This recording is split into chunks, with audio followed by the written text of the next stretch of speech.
High বন্ধুরা, দেখো আজকে চলে এসেছি টেম্পারেচার অ্যান্ড হিট এই চ্যাপ্টারের ওপরে ডিটেলস ক্লাস নিয়ে। আজকের প্রথম ক্লাস, সম্ভবত আর একটা ক্লাস তোমরা পাবে। আজকের প্রথম ক্লাসে আমরা ডিটেলস ভাবে টেম্পারেচার আর হিট এই চ্যাপ্টারের ওপরে একটু ডিটেলস পড়াশুনো করব।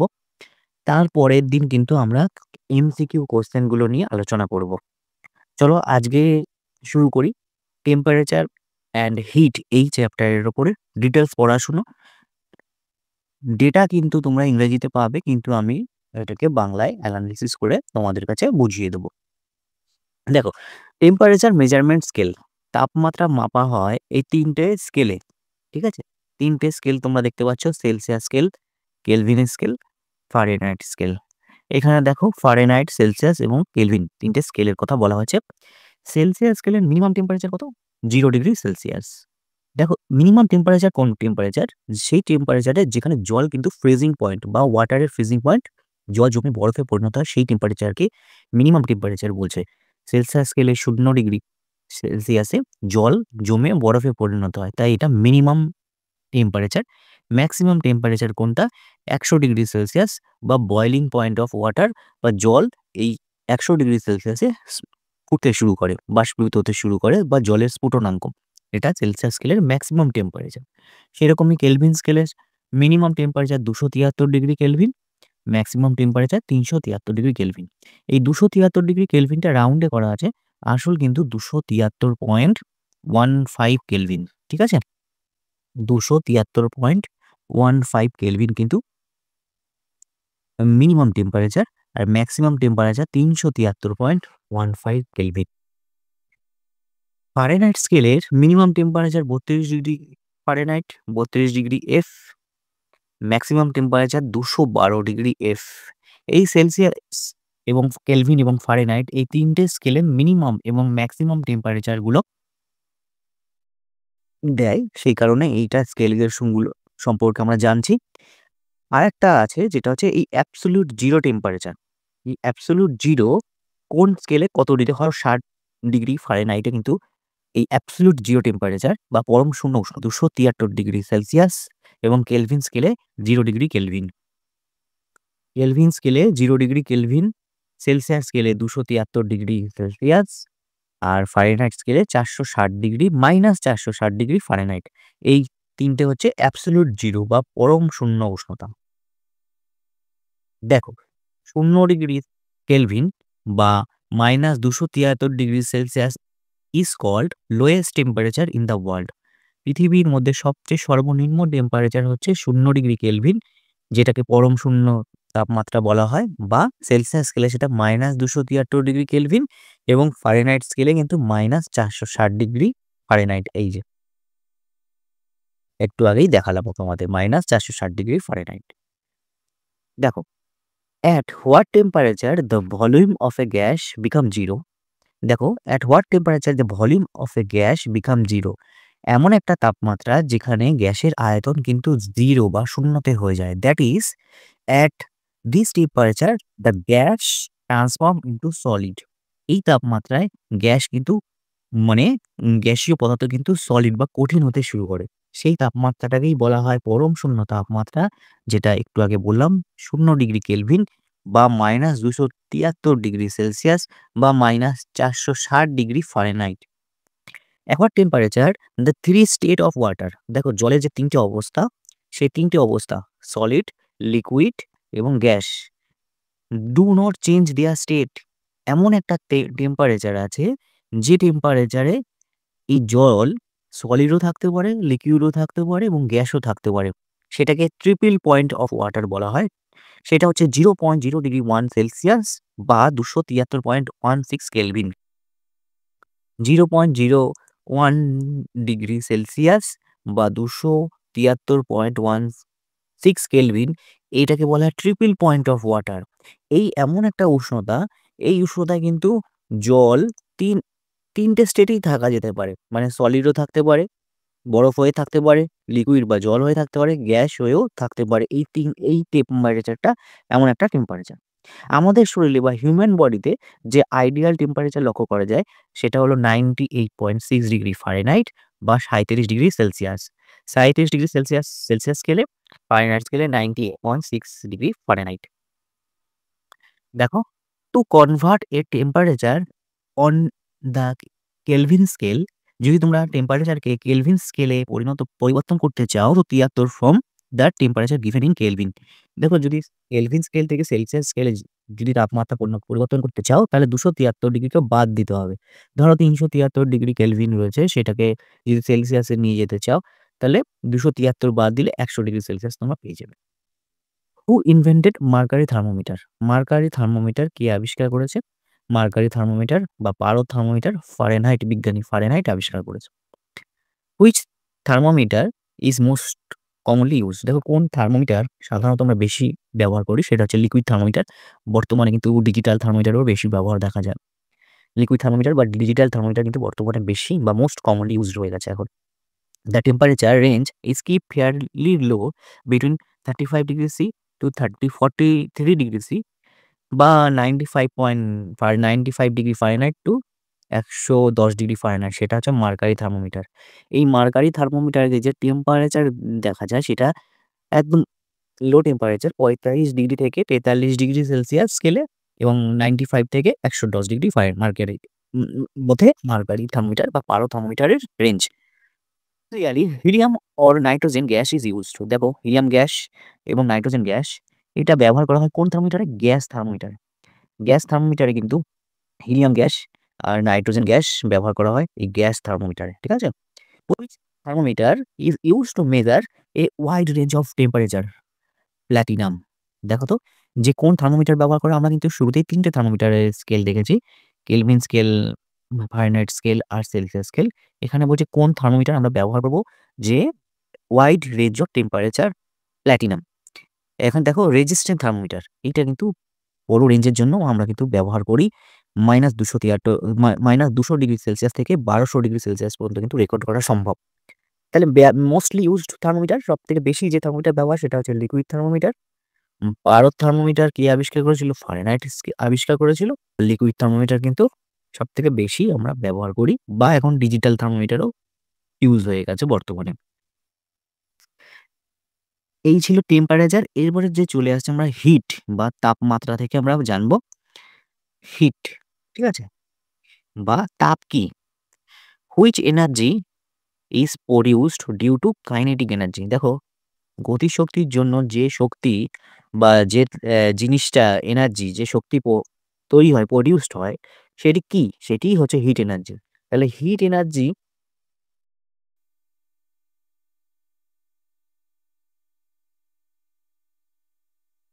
দেখো, হুইচ এনার্জি ইজ প্রডিউসড, এই যে কাইনেটিক এনার্জি মানে হচ্ছে গতিশক্তি থেকে আমরা কিন্তু হিট এনার্জি প্রডিউস করতে পারি। দেখো, হোয়াট কজ হিট ফ্লো? তাপ কি কারণে প্রবাহিত হয়? টেম্পারেচার ডিফারেন্স, যদি তাপমাত্রার পার্থক্য থাকে বিটুইন দ্য মিডিয়াম, যদি তাপমাত্রার পার্থক্য থাকে মানে উচ্চ তাপমাত্রা থেকে নিম্ন তাপমাত্রা কিন্তু তাপ প্রবাহিত হয়। যে তাপমাত্রার যদি ডিফারেন্স থাকে, তাহলে কিন্তু এই হিট ফ্লো হবে। The state of matter can be change to another state by changing the temperature.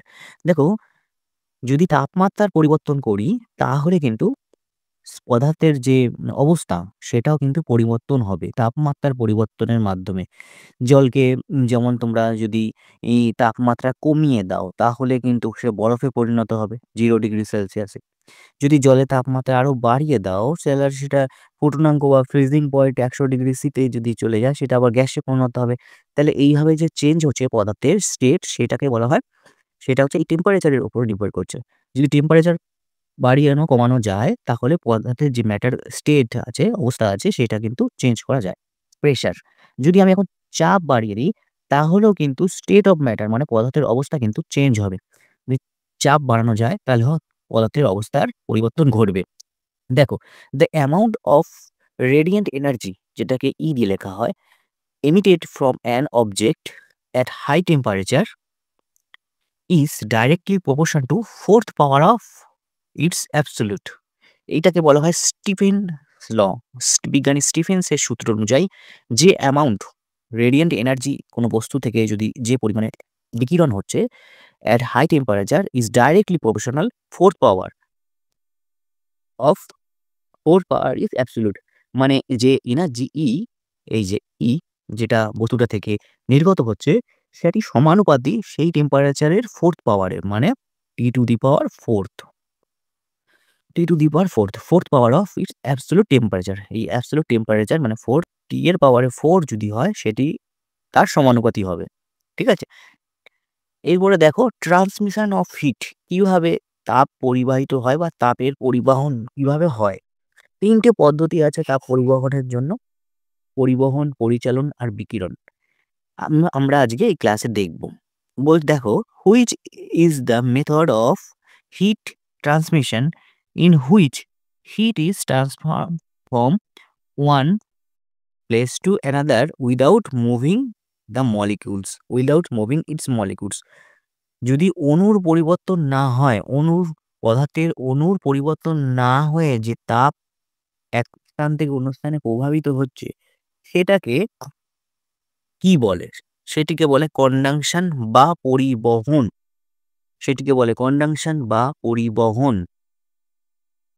চাপের পরিবহনের জন্য, ট্রান্সমিশনের জন্য কিন্তু তিনটে মানে আছে। একটা পরিবহন পদ্ধতি আছে: পরিবহন, পরিচালন আর বিকিরণ। তাই এটা হচ্ছে পরিবহন। এই পরিবহন পদ্ধতিতে কিন্তু কোনো কণার মুভমেন্ট হবে না, উইদাউট মুভমেন্ট অফ মলিকুলস। অণুর কোনো মুভমেন্ট হবে না, অণুর কণাগুলোর মুভমেন্ট হবে না। ইন সলিড, কঠিন পদার্থের মধ্যে heat is transmitted through conduction. কঠিন পদার্থ থাকে যেমন লোহা, তুমি যদি এক প্রান্ত গরমের দিকে মানে আগুনের দিকে ধরে থাকো, অন্য প্রান্তে ঠিক মানে হিট বা তোমার তাপ লাগবে, কিছুক্ষণ পরে অন্য প্রান্তে তাপ লাগবে। এইটাকেই বলা হয় পরিবহন পদ্ধতি। যে তাপের প্রথমে যে স্থানে তাপ উত্তপ্ত হলো, তাপ হিট, সেটা কিন্তু ধীরে ধীরে তোমার যেখানে কম টেম্পারেচার ছিল সেখানে কিন্তু ধীরে ধীরে ছড়িয়ে পড়বে। সেটা হচ্ছে কন্ডাকশন বা পরিবহন। এটাই কিন্তু তাপের সবথেকে স্লোয়েস্ট রেট, মানে তাপ যে পদ্ধতিতে পরিবাহিত হয় সবথেকে ধীর পদ্ধতি হচ্ছে এই কন্ডাকশন মানে পরিবহন। ঠিক আছে? কন্ডাকশন বা পরিবহন পদ্ধতি হচ্ছে সবথেকে ধীর গতিতে। এখন যদি তুমি একটা লোহার টুকরোকে আগুনে ধরে থাকো এক প্রান্ত, আর অন্য প্রান্তে তোমার যদি হিট মানে তাপ তুমি পেতে চাও, তার সেটা সবথেকে ধীর পদ্ধতি, মানে তাপের যে ট্রান্সফার হয় সেটা সবথেকে ধীর পদ্ধতি। যদি লোহাটা অনেক বড় হয়, সেই অপর প্রান্তে তাপ পৌঁছাতে অনেক দেরি হবে। এইবার দেখব কনভেনশন মানে পরিচলন পদ্ধতি। দেখো, which is the method of heat transmission in which heat is transmitted by the movement of molecules from one place to another. এই পদ্ধতিতে কিন্তু মলিকিউলসগুলো এক স্থান থেকে অন্য স্থানে যায়। এই হচ্ছে পদ্ধতি, যেটা হচ্ছে কনভেনশন পদ্ধতিতে কিন্তু তাপের কণাগুলো এক স্থান থেকে অন্য স্থানে যায়। Heat transmitted in liquid and gas. Liquid মানে জলীয় পদার্থ এবং গ্যাসের মধ্যে কিন্তু এই কনভেনশন বা এই পদ্ধতিতেই কিন্তু তাপ প্রবাহিত হয়। Heat is transferred faster by convection. এই পরিচালন পদ্ধতিতে heat to fastered by conduction. Conduction মানে হচ্ছে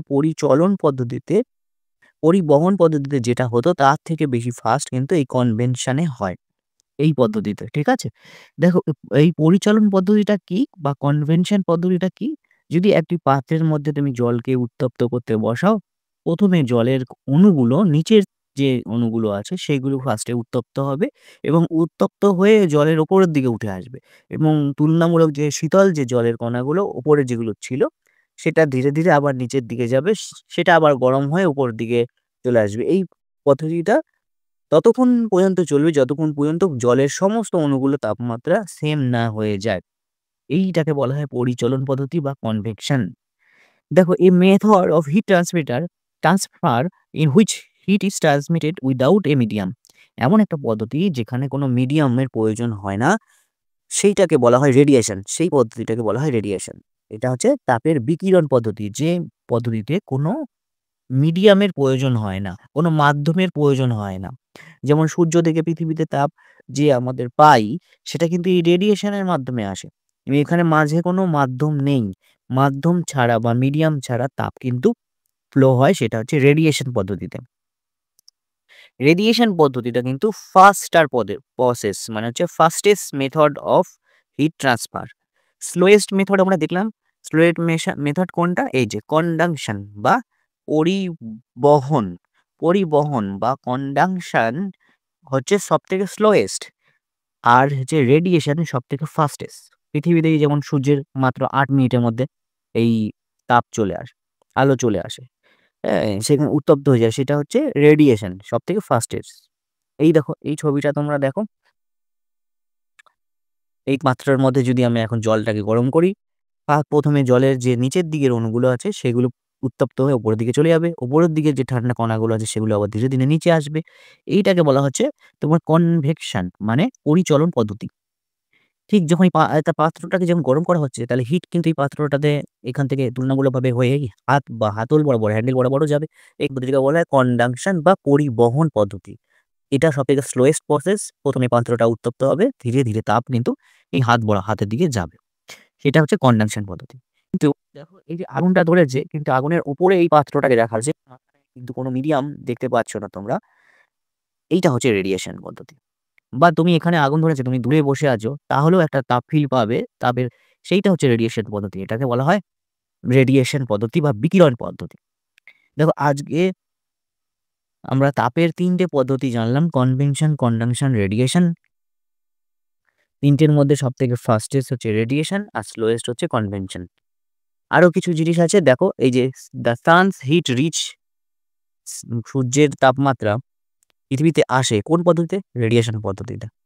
অ্যাটমসফিয়ার গেট ওয়ার্মার, পৃথিবীর যে বায়ুমণ্ডল আছে, আবহাওয়া আছে, সেটাও কিন্তু কিভাবে গরম হয়, সেভাবে উত্তপ্ত হয়ে ওঠে, সেটা হচ্ছে কনভেকশন পদ্ধতিতে। কনভেকশন মানে পরিচলন পদ্ধতিতে।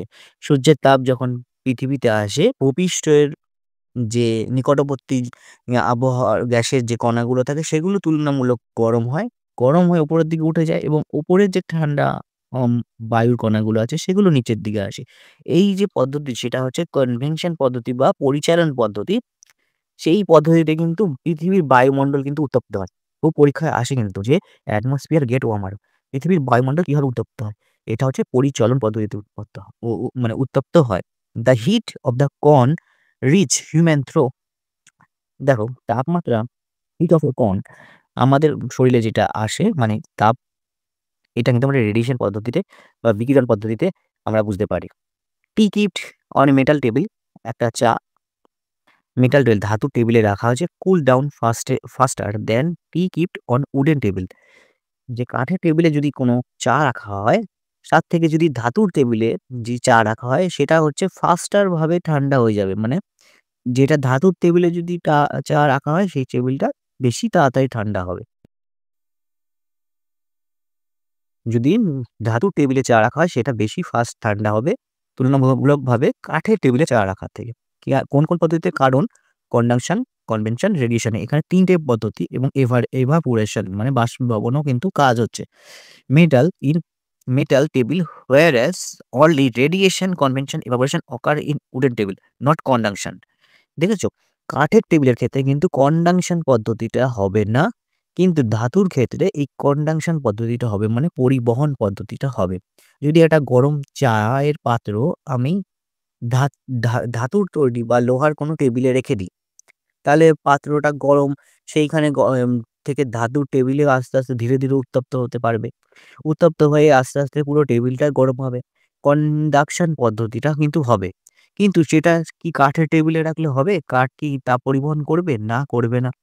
তাহলে কি ওই ওর মধ্যে কিন্তু আমরা শুধুমাত্র কনডাকশন যে পদ্ধতিটা বা পরিবহন পদ্ধতিটা শুধু ধাতুর টেবিলেই দেখতে পারবো। কাঠের টেবিলে সেটা দেখা যাবে না। তাই ধাতুর টেবিলে যে চাটা রাখা আছে সে তাড়াতাড়ি ঠান্ডা হয়ে যাবে। এখানে আরো ২ টো পদ্ধতি দেখতে পারবো। সেটা পরিচলন পদ্ধতিও দেখতে পারবো এবং রেডিয়েশন মানে বিকিরণ পদ্ধতিও দেখতে পারবো। চাটা ধীরে, ধীরে ঠান্ডা হবে, বিকিরণ পদ্ধতি এবং evaporation, এই পদ্ধতিগুলো সবকটা প্রসেসই হবে। কিন্তু কাঠের টেবিলে এই কনডাকশনটা কিন্তু হবে না।